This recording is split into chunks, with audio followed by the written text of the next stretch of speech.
মাওলানা মহিবুল্লাহ মাদানী গাজীপুরের টঙ্গী টিএনটি এলাকার বিটিসিএল জামে মসজিদের পেশ ইমাম ও খতিব।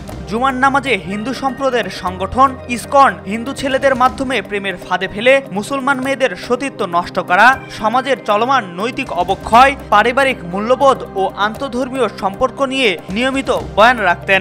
এরপর থেকেই তাকে উদ্দেশ্য করে হুমকি দিয়ে উড়োঝুটি আসতে থাকে। গত বুধবার ফজর নামাজের পর হাঁটতে গেলে অপহরণের শিকার হন তিনি। তাকে খুঁজে না পেয়ে স্বজনরা টঙ্গী পূর্ব থানায় লিখিত অভিযোগ দায়ের করেন। একদিন নিখোঁজ থাকার পর লোহার শিকল দিয়ে হাত পা বাঁধা অবস্থায় তাকে পাওয়া যায় পঞ্চগড়ে। বৃহস্পতিবার সকালে স্থানীয়রা তাকে দেখতে পেয়ে জাতীয় জরুরি সেবা 999 নম্বরে ফোন দেন। পরে পুলিশ ঘটনাস্থলে গিয়ে তাকে উদ্ধার করে পঞ্চগড় আধুনিক সদর হাসপাতালে ভর্তি করে। মুফতি মহিবুল্লাহ বলেন, সকাল 7টার দিকে হাঁটতে বের হলে 5 জন লোক একটি অ্যাম্বুলেন্স নিয়ে আমাকে জোর করে গাড়িতে তুলে নেয়। এরপর মাথায় আঘাত করে অচেতন করে ফেলে, আমাকে উলঙ্গ করে অমানবিক নির্যাতন চালায় এবং গালিগালাজ করে।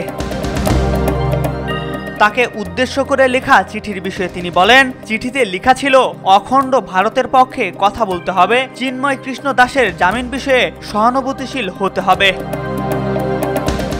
এদিকে এই ঘটনার পর এলাকা জুড়ে উদ্বেগ ও ক্ষোভের সৃষ্টি হয়েছে।